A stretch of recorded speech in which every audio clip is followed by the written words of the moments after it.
send the link out on Twitter because I haven't been doing that lately. YouTube page, Twitter. So much work. All this work. Show live now.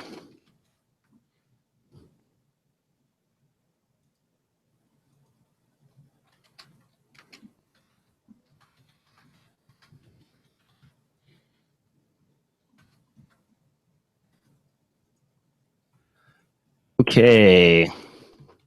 Devin, does everything sound fine on your end? Everything sounds great here. No longer peaking, I hope. All right. Let me roll audio here. Audio's rolling. All right, guys. No intro music today because guess what?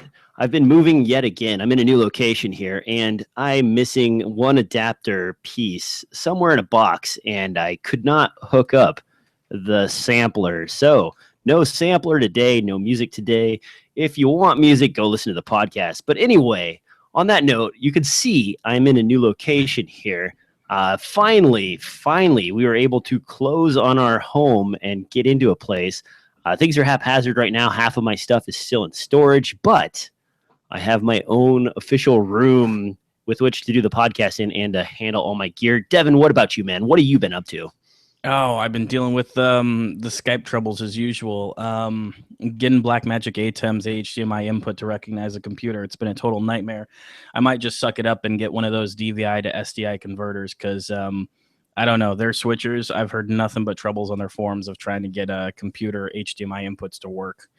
So I've been struggling with that for the week, as well as since we have some downtime at the studio, fixing up other things here and there.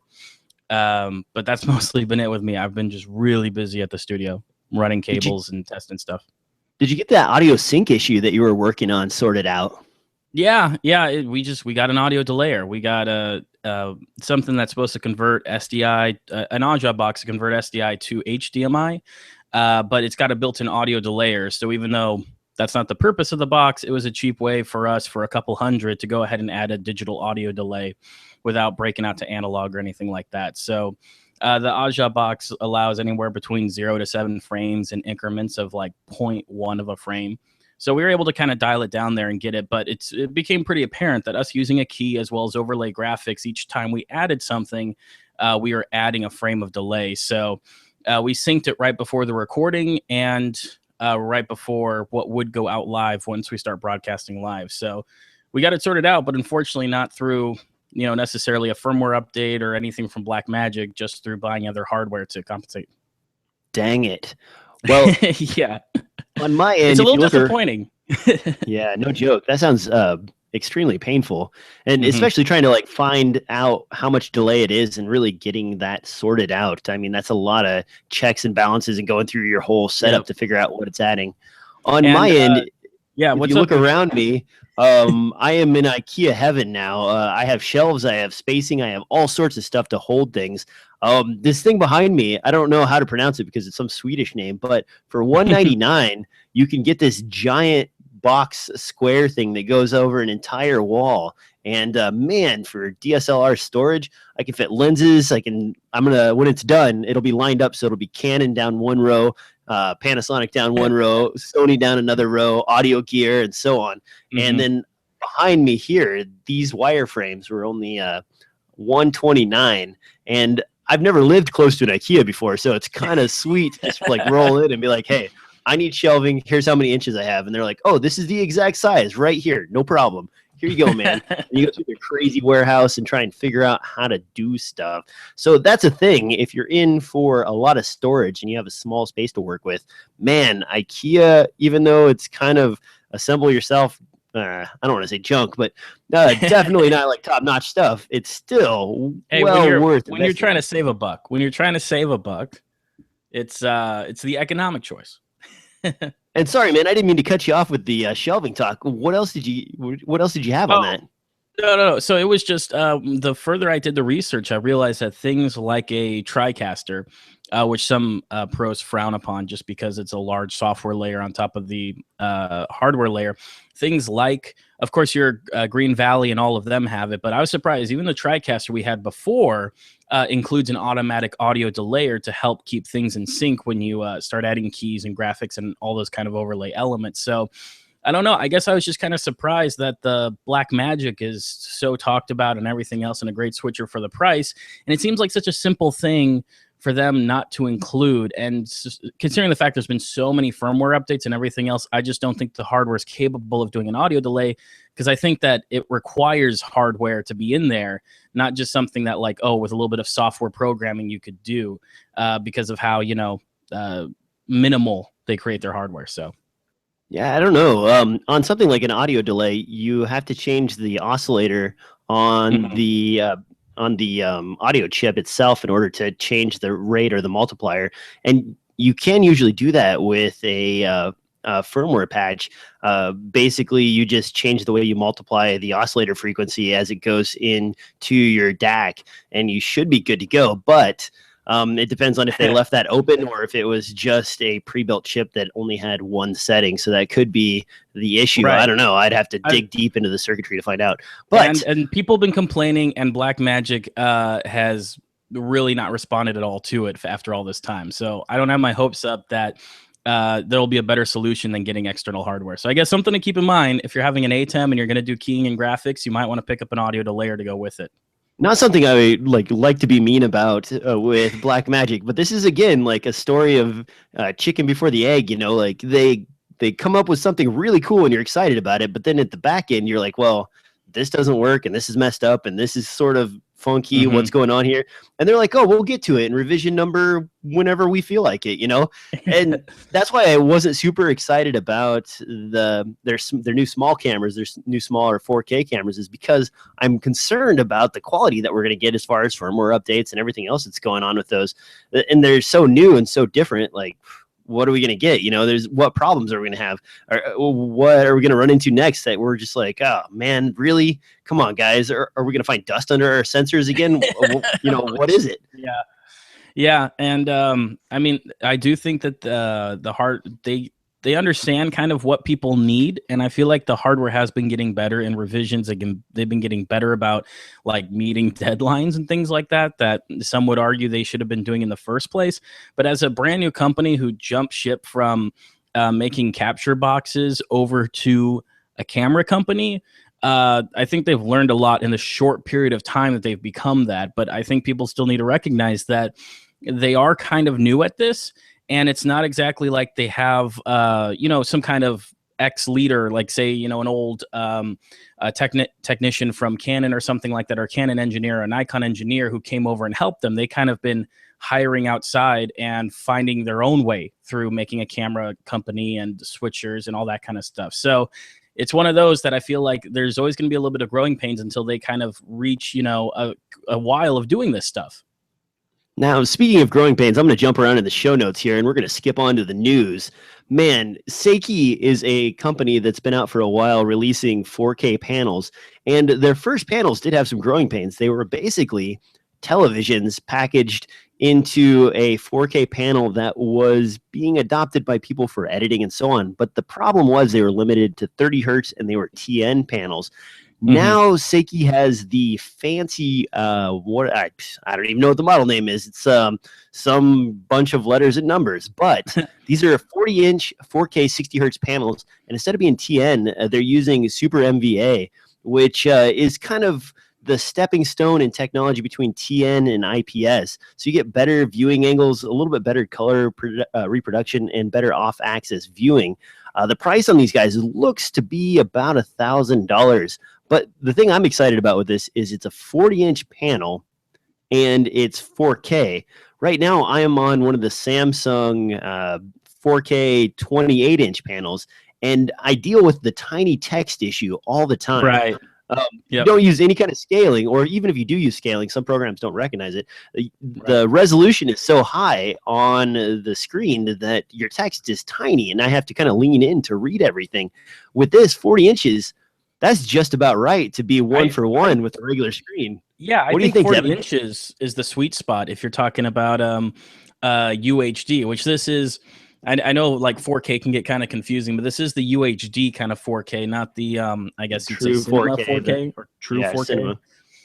But It's still an exciting price point. The fact that it's got those 60 hertz, of course, anyone out there who is interested because of this new price point needs to remember that you need a graphics card that can drive it. I believe this one takes 2 display ports in order to run that 4K at 60 hertz.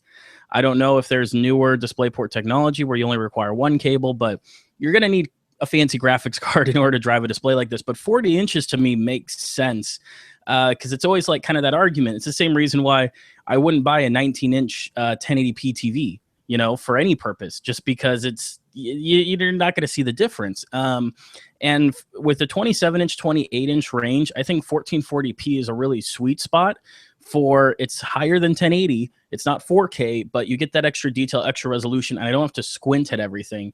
But 40 inches, it would take up my entire desk. It's kind of large for a monitor, but 4K on a monitor that big makes sense to me because you're almost throwing what would normally span for me on 2 monitors. I can fit all that on 1 monitor. So depending on your workflow and your editing style, it's definitely exciting, and I'm really happy to see these prices come down. And it's not like Seiki is a terrible brand and they're, you know, complete garbage and you should avoid them. It's like they make decent stuff at a lower price. And like you said, this isn't IPS or anything like that, but if you want that resolution over color reproduction or something like that, this is a great buy.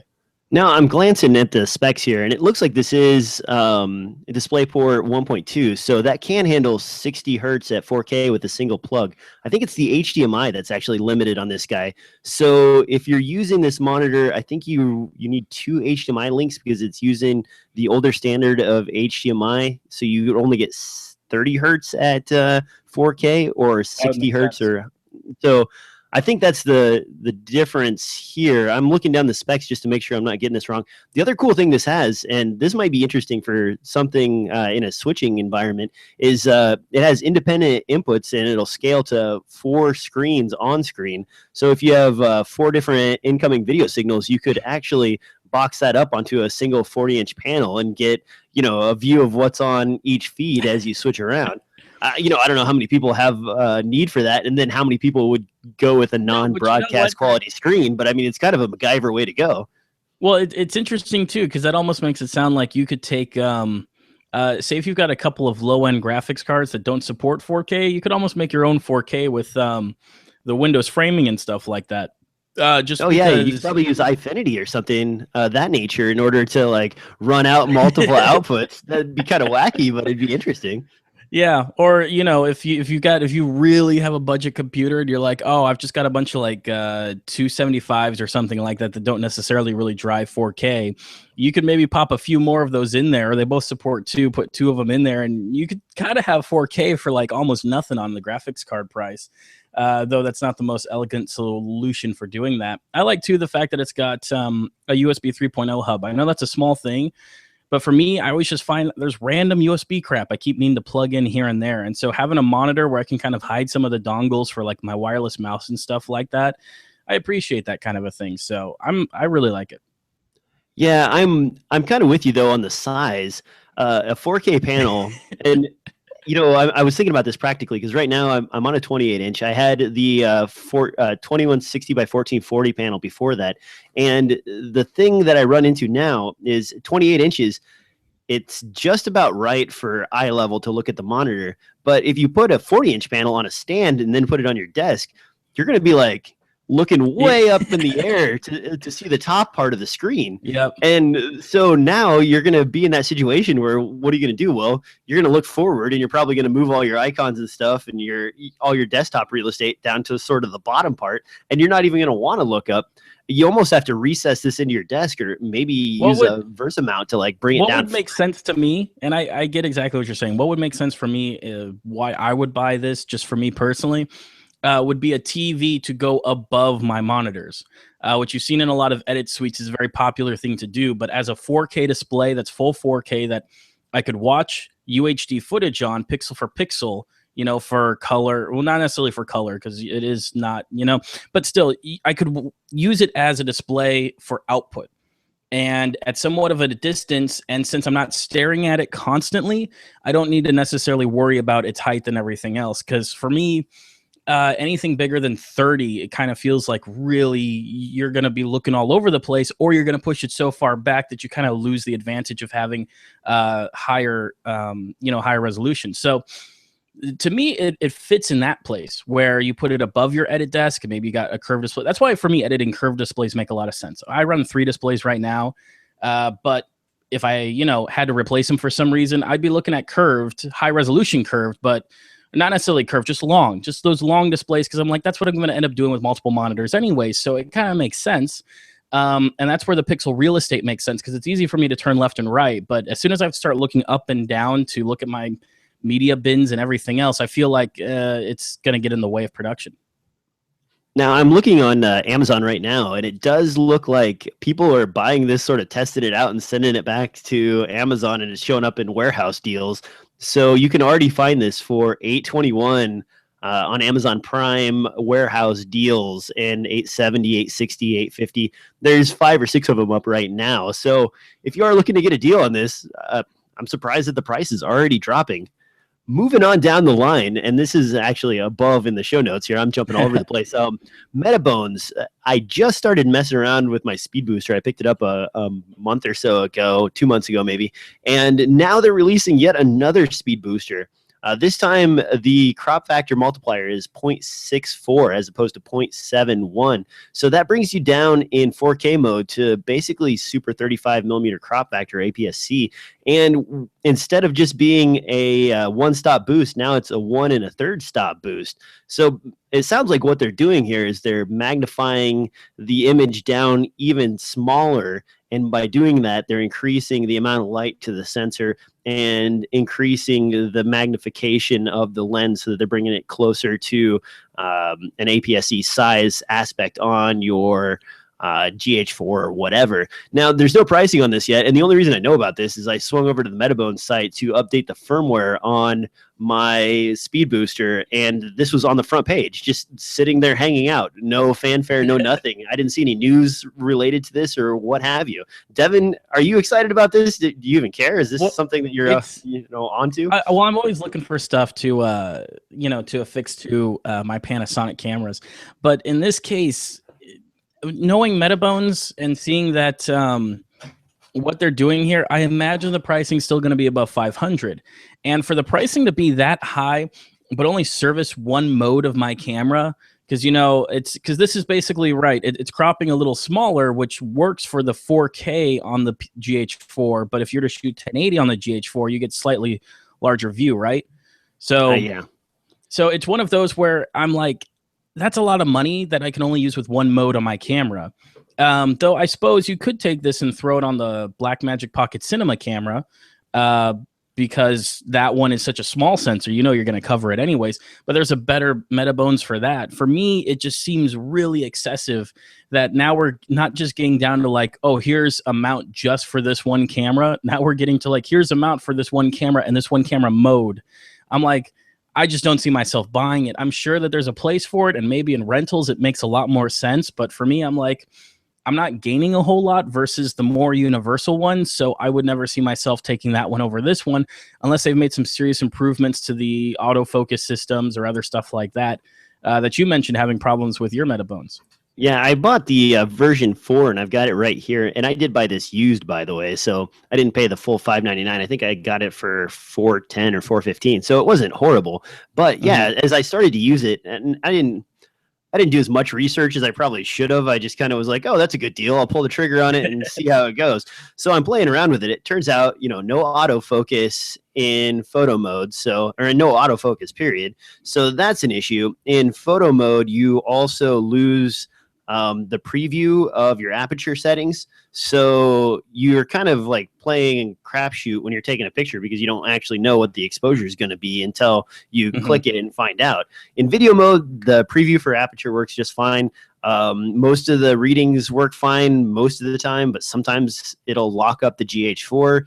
It does bring in a lot more light, and it does do a great job with, I was running around with the 51.4 on there and the 51.2 earlier this week, and it looks nice. I like it. It's just that, like you said, that's the price of a decent lens. Yeah. And, for what? Well, I mean, something that I also have to own a bunch of Canon glass in order to use. So now you're turning your 50-1.4 or your 85-1.8 or your 35 f2 into like a $800 or $900 piece of kit because you have this $500 adapter, Yeah. right behind it. That's not But I that guess good. it's one of those where this is a good solution if you have a lot of Canon glass like you do, and you're also a big fan of the GH4 for its size and ability. But it's not a great solution because you still are making several sacrifices that you normally wouldn't have a problem with if you were using a different Canon camera, whether it's C300 or whatever else you got going on. So it's still one of those where I'm like, I don't feel like you gain a whole lot for the price, but if you've already made the investment in Canon, then it can make sense. I mean, like you said, and from what I've seen in the test, it's definitely sharp. It's definitely brighter. It serves both of those functions fantastically. It's just kind of like this feature and usability that makes it a bit more of a headache than you think that it should be. I mean, after all, they are taking two companies and smashing them together. So I don't imagine that will ever work perfectly. Just because I'm sure Canon is not a fan necessarily of people doing this, but what I'm hoping for in the future, that Kippen adapter that we talked about a couple episodes ago with the super fast autofocus control with Canon glass on a GH4, if somehow Metabones could buy them out or partner with them for the electronics portion and then add their focal reducer to that system, that would be really sexy. And I don't know if that would actually work or not. There may be some back-end stuff with the focal reducer that's going on that would change the way the camera would be able to acquire focus. I'm not sure if that's the case or not. It might also mean because of the crop factor and everything else that you have to drive the lens to a different millimeter setting in order to accomplish focus versus traditional, and they may not work out math-wise. But that's... honestly, I have a whole kit of GH4, or of Panasonic and Olympus glass. I don't really need per se a speed booster in my collection to like get by with anything. And having my Canon glass as a fully functioning piece of kit on the GH4 body would be more attractive to me than the speed booster itself. I see myself using the speed booster as, an occasional like, oh, this is cool. And boy, the GH4 is breaking up a little bit at 1600 ISO. If I put this on here and open it wide open, I'll get just enough light that everything will turn out fine. Well, that's going to be a once in a while type of deal. It's not going to be all the time. In fact, I've even considering selling this after I do the full review. So if anybody's interested in a version 4 Metabone speed booster for the GH4, you might want to check it out. But the thing is it's really specific. Yeah, and I think too that what the Metabones is fantastic at for an adapter that I have seriously considered putting down money for is that Blackmagic Pocket Cinema, because with that Super 16 millimeter sensor, it is difficult to go wide. And it is difficult to get enough light for that sensor. I mean, though the noise on it, I'm like a lot better than some other cameras.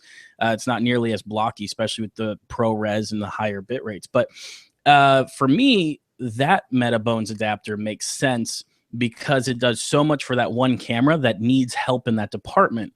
GH4 is not one of those that, I mean, it's not, people don't call it a low light camera, but it's not like it struggles necessarily with low light. I mean, no. Yeah, I would say it's like in the 7D Mark 1 and T2i range. It's not terrible. Low light. It's good. Yeah. And two, there's a lot of great glass out there that's native to the Lumix and everything else that makes me think it's not struggling really to go wide either.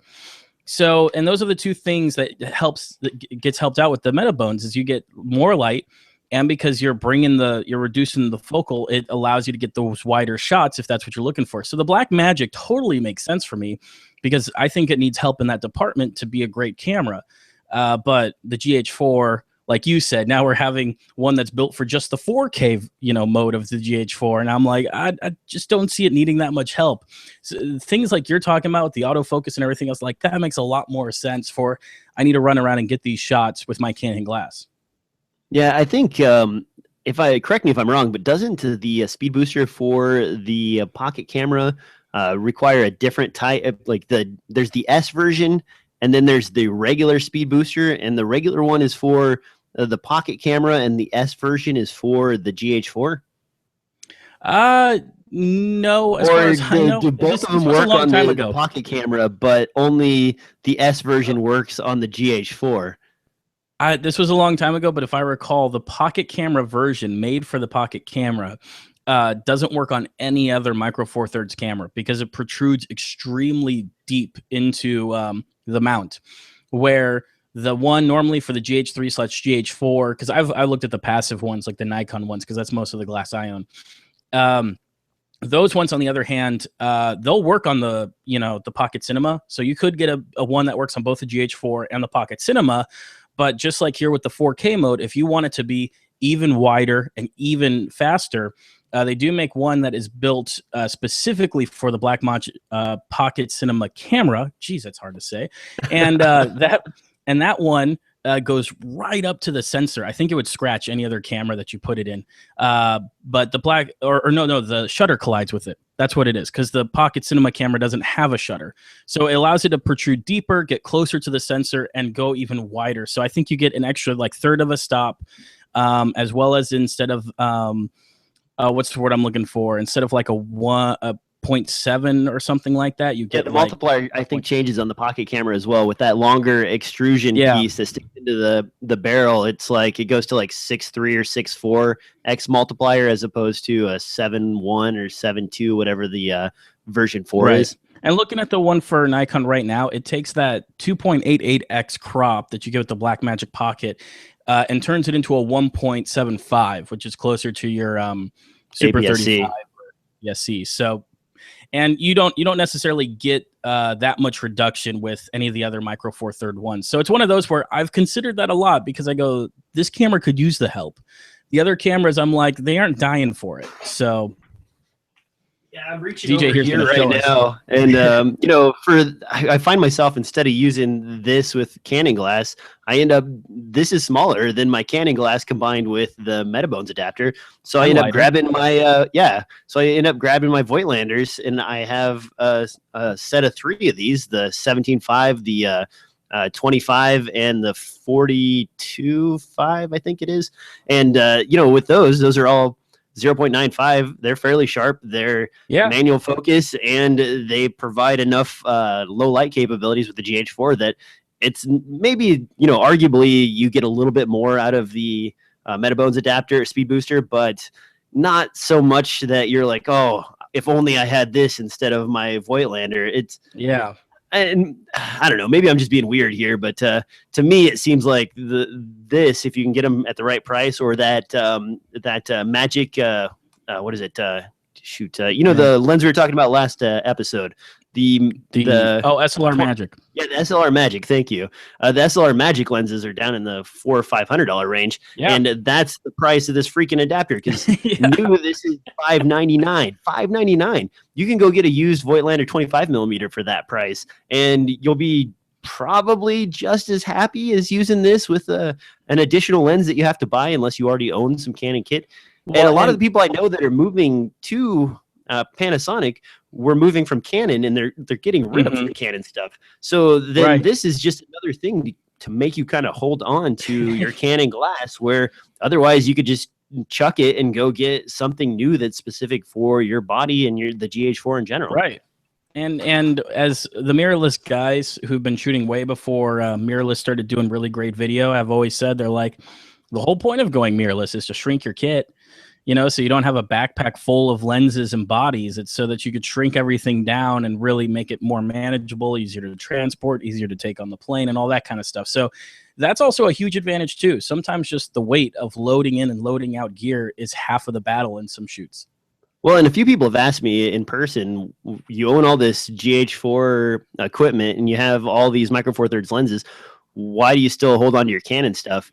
And the main reason for me is actually the image science, the color that you get out of the 5D Mark III and the 6D. And the other thing is, like, I know everybody wants the sharpest image ever, but I actually kind of prefer the look of a softer Canon image with whatever bit gurgling it does before the image is crapped out on your card. it looks nice to me. I was just working on an edit this morning with an editor out of Omaha, Nebraska, and we were looking at the shot and we're like, man, this looks great. And then we had a sister shot with the GH4 and he's like, oh, can you put some blur on that or something? Because it looks too sharp. It doesn't look good. It doesn't, fit in.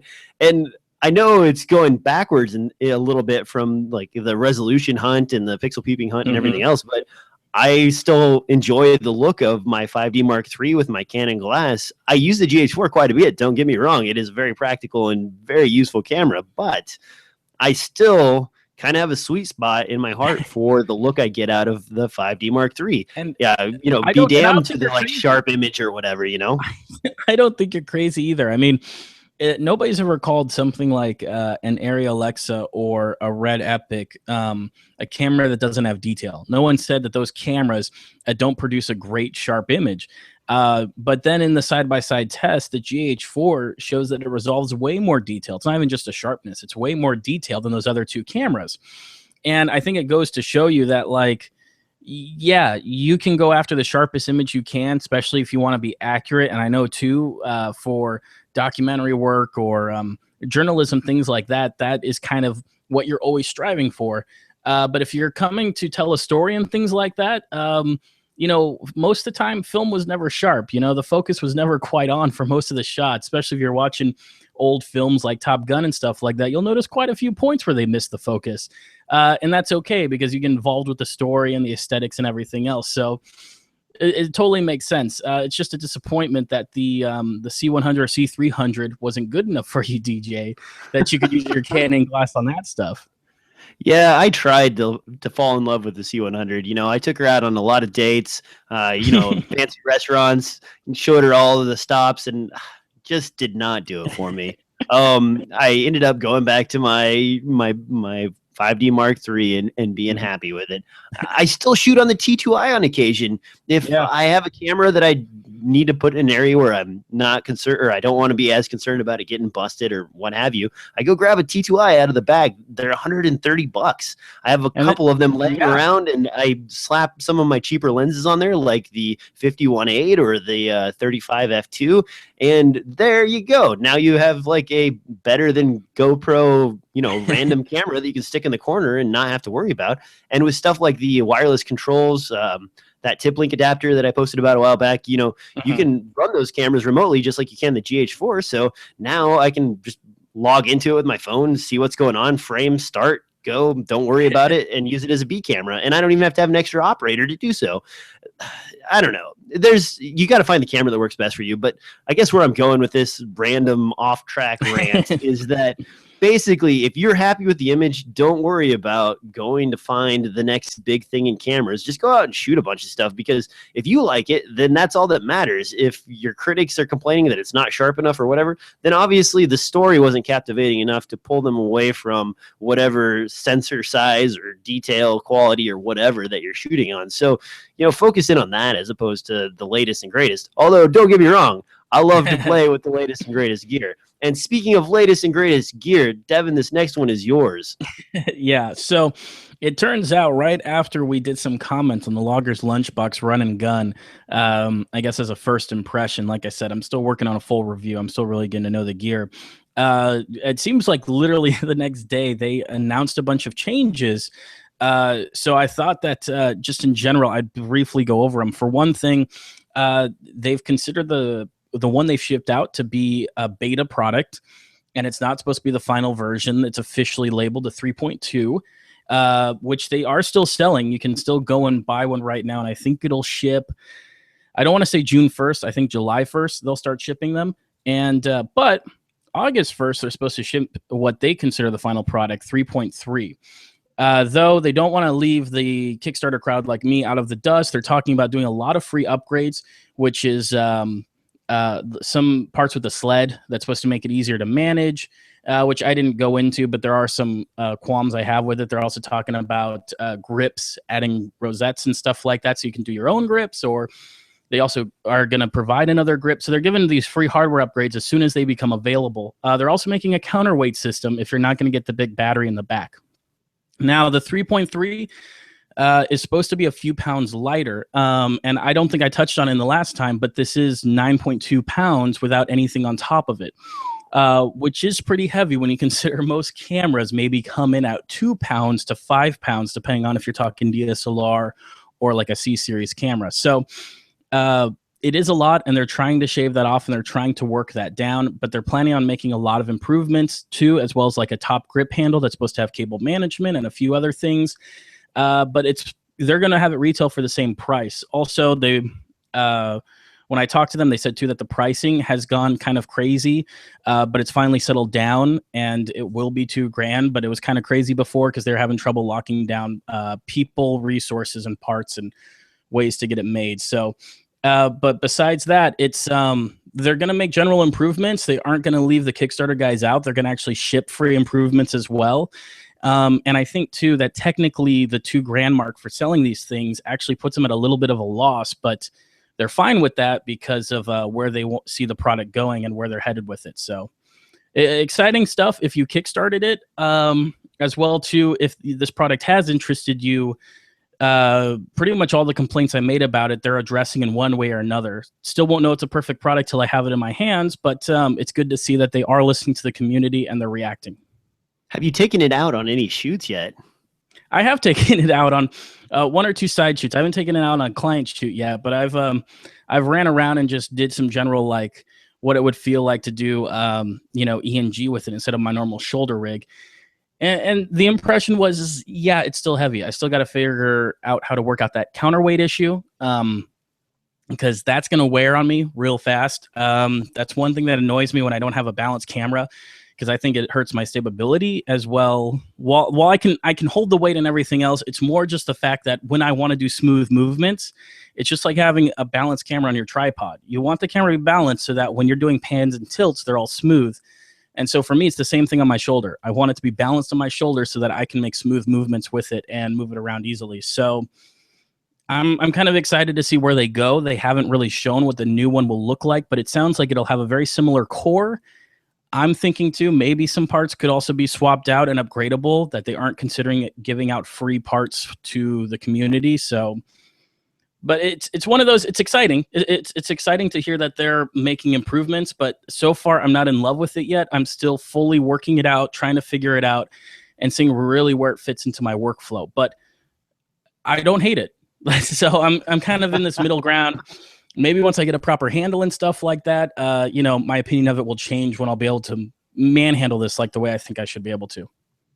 Yeah, I'm interested to see how that comes along. It was really nice of them to contact us, by the way, and kind of let us know where they're going with the product and everything. Especially, with Devin just getting it in and messing around with it. I was surprised to get that kind of quick turnaround and feedback. So thanks, guys, for that.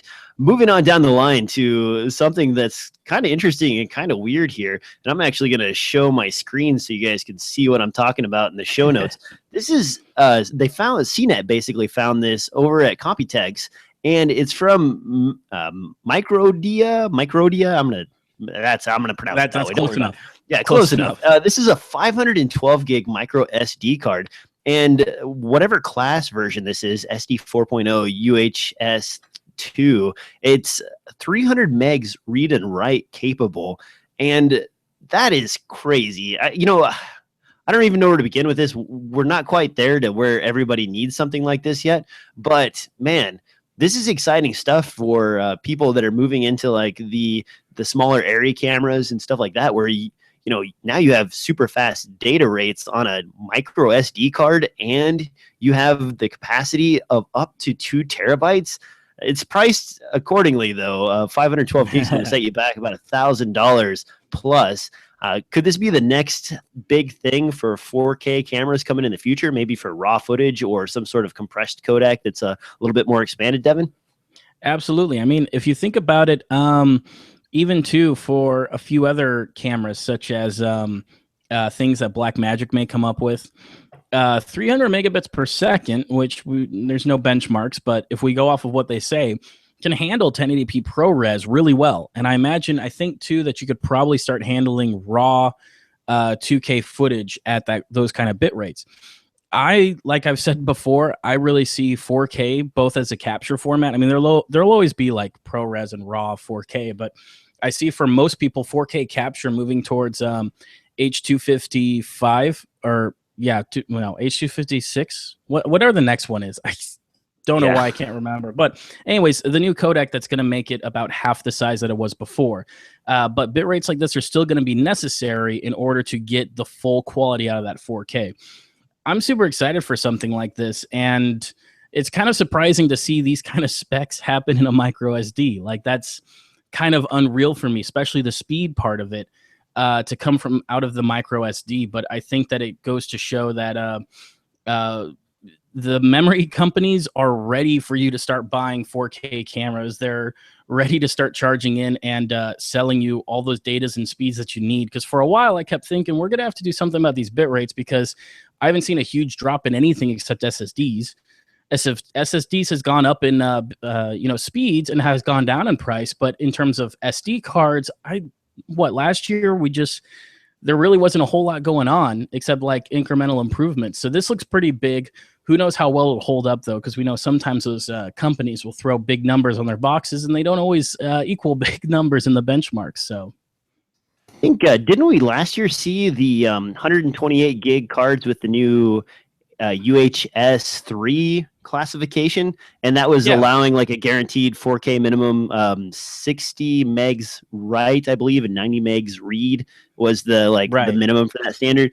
So I'm looking right now, and you got me trying to remember too. 422 was the high quality Kodak ProRes Kodak before. The new one is 444XQ. So that showed up in the new Final Cut Pro edition. Looks like into last year, I think. And so that has some color improvements as well as some compression improvements. I haven't been following along as well as I should, because I've kind of gotten slack in my ways. They've actually been on top of ProRes for a little while now, and I completely lost track of it. Rec 709 and some of the other stuff that's been coming out is vastly improved the image quality that they're getting. Now they're working in a 12-bit space with this 444, so or 444 fours. But so that's kind of interesting. I might have to go do some Kodak reading and check into what ProRes is up to now. Moving on down the line to what another company is up to. Does anybody care that GoPro is releasing a low-end version of their camera only with an LCD backpack built in and a touchscreen for $299? Are you even remotely excited about this? Does this tickle your fancy? Or why wouldn't you just use the phone app and get the cheaper version for like $129? Am I wrong? It seems like a huge price markup for what's an LCD screen and a touch screen. Because I know too, I've seen them they've been dumping the LCD screens, touch screens. I've seen like at Walmart, people have posted pictures of GoPro accessories being on clearance, like battery backpacks and stuff like that. So I think this is really just GoPro trying to cannibalize the lower end of the action cam marketplace. Because obviously they're kind of kings in that $400 price point where somebody spends $400, $500 on an action cam. But here in this situation, I see it as they already came back to the low market, with that $120, $130 camera, saying, hey, we also make the best cheap GoPro camera, which almost feels like they're trying to keep people from like selling old Hero 2s and Hero 3s by being like, no, buy the new one. But it's one of those that's I don't know, because it's just I don't see the point. I'm sure for a lot of people, for Christmas, people who like skateboarding and stuff like that and just kind of do it on the side because it's fun and it's just a little hobby, they may appreciate having that screen on there, because I will say it improves customer experience. You don't need to load an app. You don't need to sync it with your phone. It does make it easier to just turn the camera on, tap a few settings, set it to whatever, 1080p, 720, whatever, and hit record. So, I'm not saying that, it's terrible. I know that there's a market out there. There'll be people that will buy it, but I guess in terms of video production and stuff like that, it does nothing for me. And I think for most of the video production marketplace, which are the people who cheer on the GoPro, I don't think that they'll be too excited by an announcement like this. Though I have heard that GoPro's looking to launch their own sensor and kind of really customize inside and out their own camera for this next release that they're going to do. So it'll be interesting what they come up with then, and see if they also come up with a lower budget option of that as well. But I don't know. The company keeps releasing stuff, and it's still not, anything better than what they've already made. So. Well, I'm looking online right now on Amazon, and it looks like you can buy a used GoPro backpack LCD touchscreen for $63 on Amazon. So if you combined their $129 or $140 whatever offering with that, you're still well underneath of $299. Now, I'll grant you that I believe, if I read the specs correctly, the new version of the GoPro has a slightly higher resolution and a more sensitive touchscreen. That may not be the case. Don't quote me on that, because I just had time to skim through the specs. But if that is the case, I mean, that's a slight jump. But still, again, with the phone apps and everything else that are available, how do you sell people on this stuff? I mean, put a plus on it and say, yeah, go for it, or put an extra number on it and say this is the next good thing. Now, the sensor bit that you mentioned, that would be interesting. Right now, if you're not familiar, the reason most people know what's coming from GoPro is because they build off of a specific platform. There's a company that makes a board with a chip, as well as all of the integrated stuff you need, including the interface for the microSD card and so on. And then GoPro buys that and then builds the case, builds the lens interface and all that stuff, and then software puts together, and the software. So what they do basically is the next spec release from this company tells you what's going to be in the next GoPro. And that's how they knew when 4K was coming, when 4K at 15 frames per second was going to be there, when 2.7K was coming, and so on. But if GoPro moves into their own sensor, that means they're probably going to need to develop, or at least work with someone else to develop a board and all the other controller stuff that goes along with that in order to acquisition from the new sensor. So that could mean that they're starting from scratch, or it could mean they're partnering with somebody like Sony. I don't know. Sony makes so many sensors now, and we just talked about this actually last episode, that that super skinny sensor that uses white, red, and was it white, red, and blue pixels, or white, red, and green pixels? No, I think it emitted the green. No. Anyway, it emitted the green. It just had white. Yeah. Yeah, they use white as a contrast variant, and then they calculate out the missing color, and that makes the sensor smaller, and it also provides for more light input because you have one less element for the light to travel through. And then I think that was even added with a backlit sensor type system. So, maybe we'll see that. Maybe we'll actually see low light performance coming to GoPro. That would be cool. And anything too that can get them to stop chewing through batteries.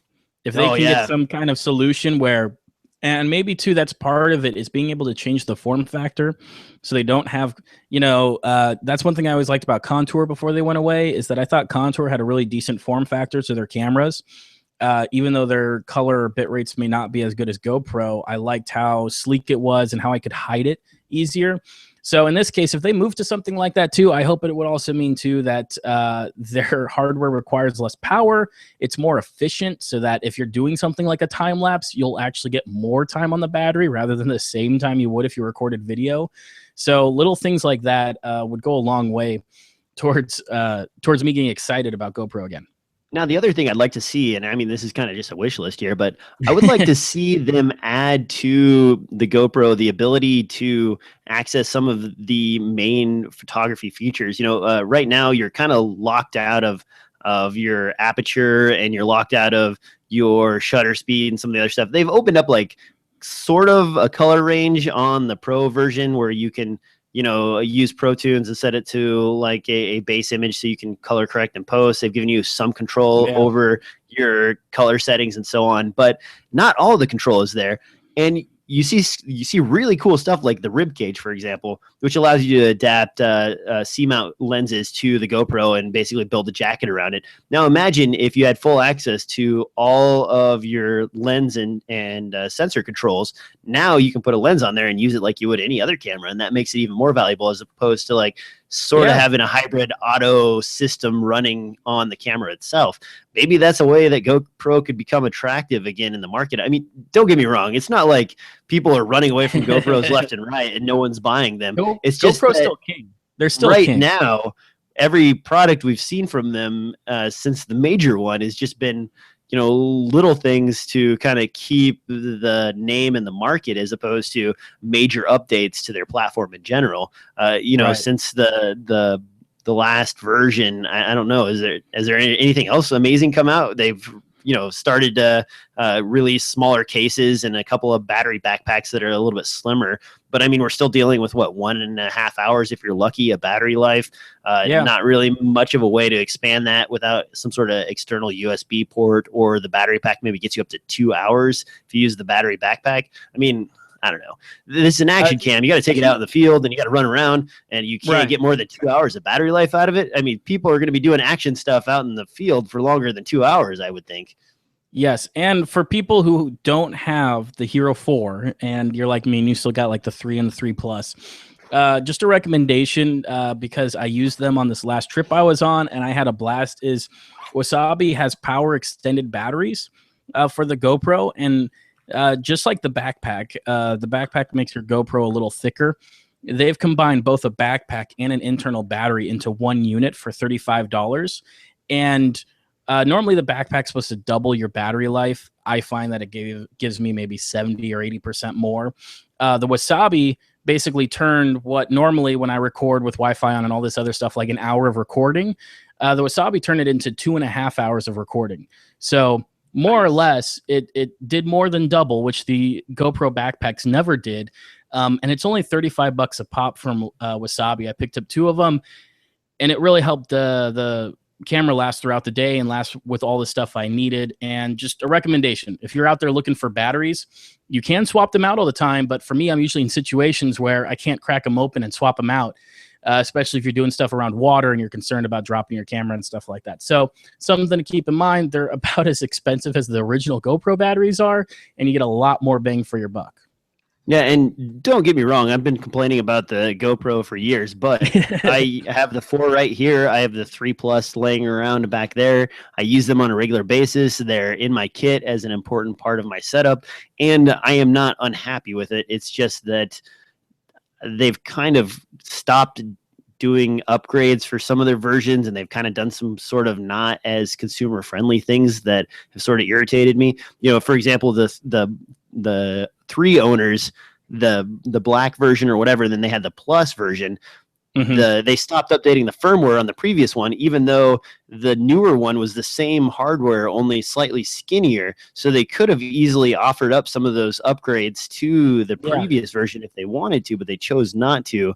And it was just sort of frustrating and irritating. And then that whole thing where, you know, okay, well, we want to make sure we still support SanDisk, so we're going to go ahead and scale back the bit rate on the on the card. You know, I don't know. It's just stuff like that where, as a company that's designed to be like super friendly and super consumer oriented and kind of to those extremes, and then they kind of do silly stuff like that just seems like they're not in touch with their end users or their customer base, and they don't care as much. So you're getting kind of mixed signals from them, and it is frustrating. I don't know if anybody's going to knock them off their throne anytime soon, but you know, you never know. Maybe Apple will get into the patent and you know, start building something new that goes along or competes with or whatever. No one yet has really knocked GoPro off the perch, though. So in that price range, they are still king. Now, one last thing I've got here in the show notes, Devin, and then I'll let you add anything you've got in mind.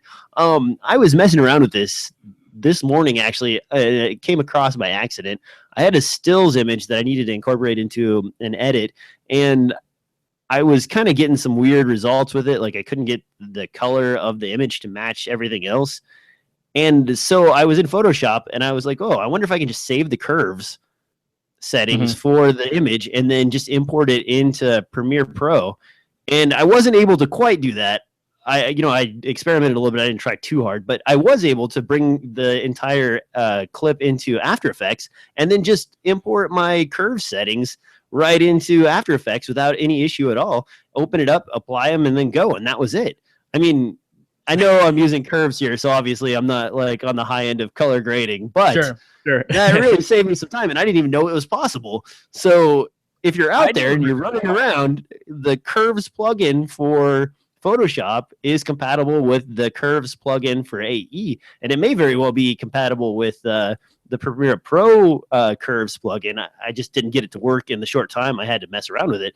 Devin, do you know any other crazy tricks like this that I will discover eventually? You know what? It shouldn't surprise me that something like that's possible because of the fact that it is so well integrated. Like one trick I've learned that I've never tried copying and pasting like you have between the two, but After Effects has all the same blending and layer styles that appear in Photoshop, and that's part of what allows you to jump between Photoshop and After Effects in both directions, whether you need to take something and kind of do, I mean, taking a frame from After Effects to Photoshop is not perfect, but definitely the other direction. After Effects is ready to take whatever you have and render it just like it does in Photoshop. So a lot of the time what I do, especially if I'm dealing with text layers or something like that, I find that it really helps to improve my render times. Instead of putting a drop shadow effect on it, is that I'll go into blending styles and add the drop shadow in there. Something about the way that Photoshop does some of those outline effects instead of a stroke effect and stuff like that seems to go much faster and still produce the same amount of quality I would have gotten if I used one of the plugins that's built into the After Effects package. Yeah, I used that a little while ago. I was doing that effect where you freeze a frame and then you bring the character out about, so it makes him look like he's floating above, and then you do the action title above it. And I was doing the action title and the floating from a still that I grabbed from the shoot in Photoshop, and then importing it into After Effects. And, the layers compatibility as well as the blend mode. And the blend mode, that's kind of a funny thing because when we were younger and you had text and you had Photoshop for the first time, you're like, look at this sweet text, man. I put some shadows behind it. Oh man, I Gaussian blurred it and I put a little bit of like beveling on the outside, or I made it glow, and now like I find myself like, oh, I still do need blend mode, but that's okay. And now, just as long as I don't get too crazy and make it look like it's wrapped in cellophane, I'm okay to use a drop shadow or whatever. And like for me too, doing like gradients on your text or your layers and stuff like that, blending modes can handle that as well. It's one of those that you probably don't get as fine of control as you do with some of the plugins, this and that, with a few of the ways that you apply effects, but I always notice it goes way faster. Plus, it's cross-compatible. So if you want to dump it back over into Photoshop, all of those will follow along with it. So you don't need to keep doing a round trip if for some reason you're going from After Effects to Photoshop, which generally you go the other direction. But just if something comes up, it's nice to know that, hey, I could apply all these drop shadows and crap like that. And then when I bring that frame into Photoshop, I still have all my settings right there. Yeah, the other thing I've been playing around with, and I'm not really good at it yet, but the video capabilities of Photoshop now allow you to do frames and basically little bits of animation and stuff like that in Photoshop without having to leave it. It actually gives you a film reel at the bottom of the screen and everything. I'm not completely 100% on how it all works, but I have been able to do a few simple things with it and kind of turn it into something useful. So that's definitely something to go play around with. I mean, maybe if you're doing stop motion animation or something like that, maybe you could capture your images and bring them in specifically into Photoshop and generate your video that way. I don't know.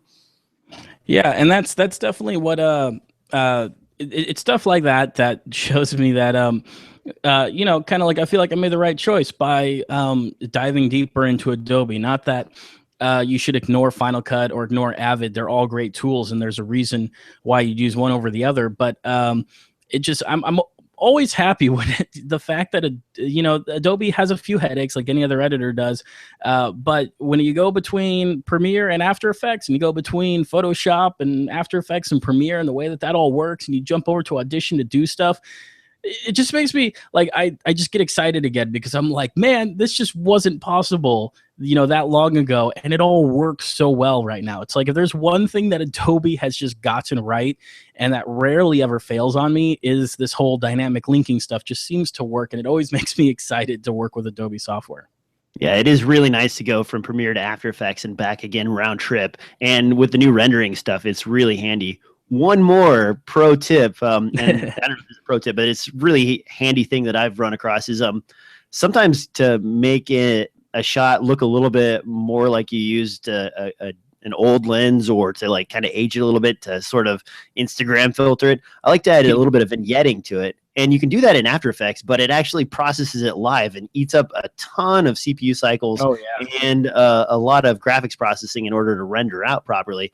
But the easy and cheap and dirty way is to go into Photoshop and use a gradient, a circle gradient, and you can generate whatever vignetting you want, and then you can bring that in as a transparent layer in either After Effects or even Premiere Pro and drop it right on top of your image, and bam, now you have a zero process required vignetting applied to your image without any issue at all. And it doesn't take any more rendering time because it's just a transparency over the top of your regular image to give you that. And you can even reverse that and do a little bit of cleanup on the corners. If you have a bit of a fall off in light there, you can flip it over and have it be additive to that and actually boost those corners to correct for whatever lens problems you have if you want to try and keep everything all at the same color or, darkness level. And it renders way faster because you've simplified the color math that it has to do in order to create that effect. So yeah, I was trying to do some a security camera shot for the scene I was working on, and I went through all the process, and I'm like, man, this is taking forever to render. And I'm like, oh, I used the vignette on After Effects as opposed to just bringing in a transparency layer. And as soon as I put the transparency layer in, it was playing back in real time, saved me a bunch of headache and everything else. So super nice to deal with. Definitely something. Yeah, exactly. Now, one last thing I want to touch on before we close up the cast. And we were kind of talking about that Seiki monitor and graphics cards that can drive a 4K panel. Right now, guys, one of the best single card packaged GPUs out there for driving 4K panels that is an affordable price range is actually the R9 295X. That's basically two 290Xs in a single package. It's a crazy behemoth that has a water cooler and everything, but they're on eBay right now used for like $499 and $500. And if you look at the rating for that card versus even its closest competitor, the GTX 980, and they just did release the 980 Ti, but I think that's going to be around $699 or $750, something like that for starting price. That's a hell of a deal for a Radeon R9 295. I mean, it's a very power hungry card, and you're going to have a power supply that can handle that. But man, if you look at the 4K results for both gaming and everything else, that card is really pulling ahead because of the price and value it offers compared to even, I think I was just looking on PCPer.com, so go swing over there. They've got a comparison of the new 980 Ti with the R9 295, and the R9 295 is keeping up with and ahead of the 980 Ti in most 4K applications. So, wow, that's a really sexy proposition for the price, as long as you don't mind having a pretty hardcore power supply and, dealing with the water cooling issues because, the card is natively water cooled. Right. That's still, man, that's really a freaking affordable. And the other one is the 290X is down to like 250 and 260 used, and 300. I've been seeing it on sale for like $300. So those kind of roll into my pick of the week. But man, definitely go look for an R9 295X. Those guys are super affordable right now in the used market. And yes, I know I'm going to get some people that say, well, those are probably used for some kind of coin mining or whatever. And also there's the whole CUDA versus OpenCL. But honestly, I've been using both a R9 290X and my Titan and independently on either computer editing, and they're both running i7 4790s, or well, I guess the other one's running a 4770, but still, I haven't really noticed any issue as far as rendering goes or performance differences. The plug-in support for one versus the other is kind of so mirrored right now and getting better with the next version of Premiere coming out. I think they're releasing it and improving it. It keeps getting better and better. Yeah, so when that comes out, and I think, I don't like to promote any one product, but I think Apple has really helped a lot in that regard because they keep releasing new towers with Radeon graphics processors on there, and because of that, like they were in this kind of GTX 980 slump where they were only using CUDA, but now because of that, it's kind of driven the market more towards supporting both cards equally well. So yeah, definitely a freaking good deal as long as you have like a 750 or 800 watt power supply in your system. Yeah, that does require some serious power because it is 2 graphic cards stuck together and then water cooled to just try to keep it all manageable.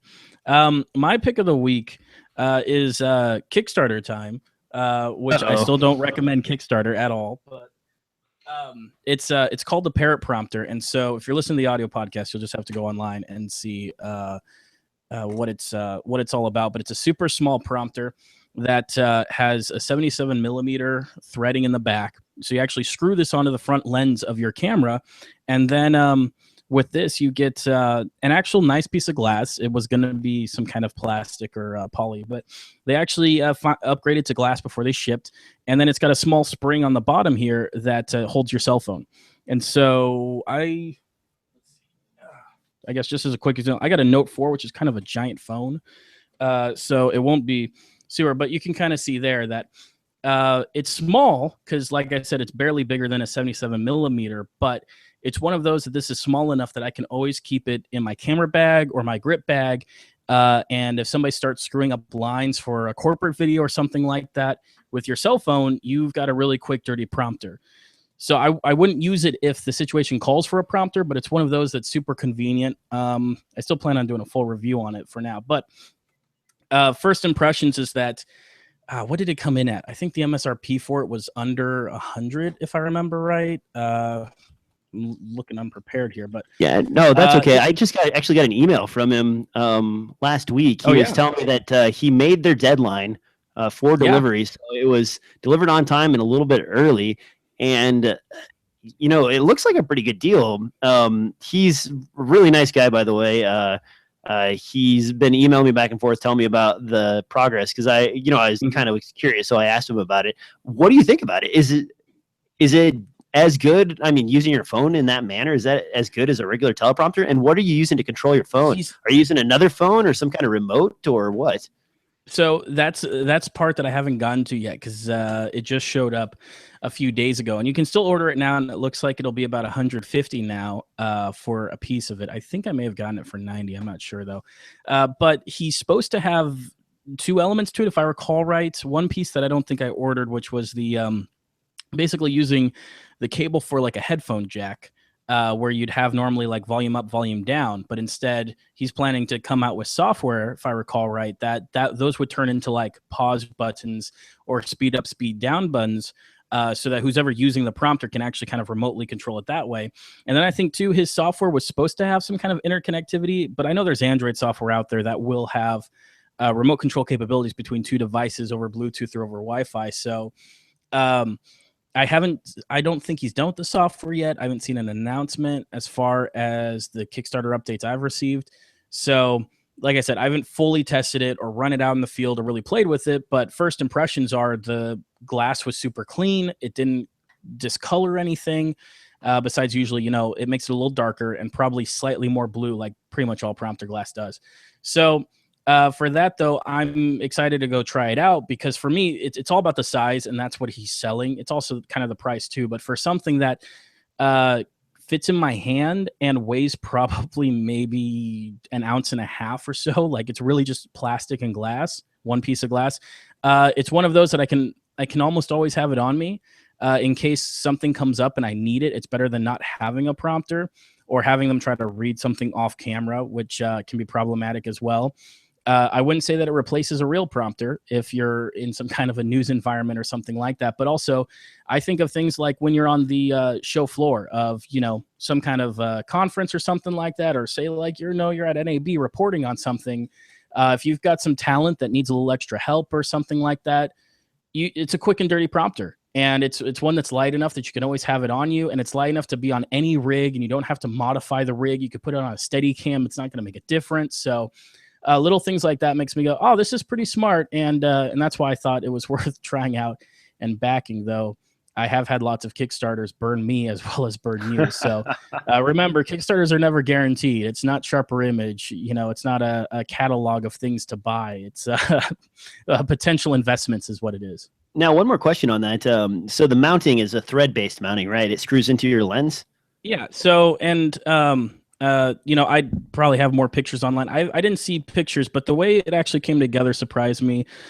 In the back here, I mean, this piece has got a cover on it, which I'll take off real quick, which is a metal. So that's the adapter screw mount? Yeah, which is metal. So I'm a fan of that it's not plastic. So you screw the ring onto your 77 millimeter whatever and adapt it to whatever lens face you need. And then with this, it actually just slides in and then snaps into the plastic.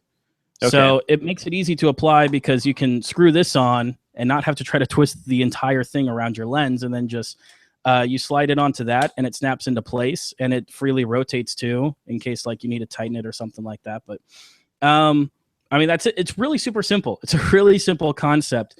And then for people who are worried about their phone falling out, especially if they've got, you know, a giant phone like I do, like a Note 4, he did put, which you won't be able to see in the camera shot, did put one of those washable sticky pads, you know, like the micro suction pads. Oh, okay. So he put one of those, so it's pretty sticky, and with the springs, it has enough pressure. It's not going to go anywhere, even if you get aggressive with your camera.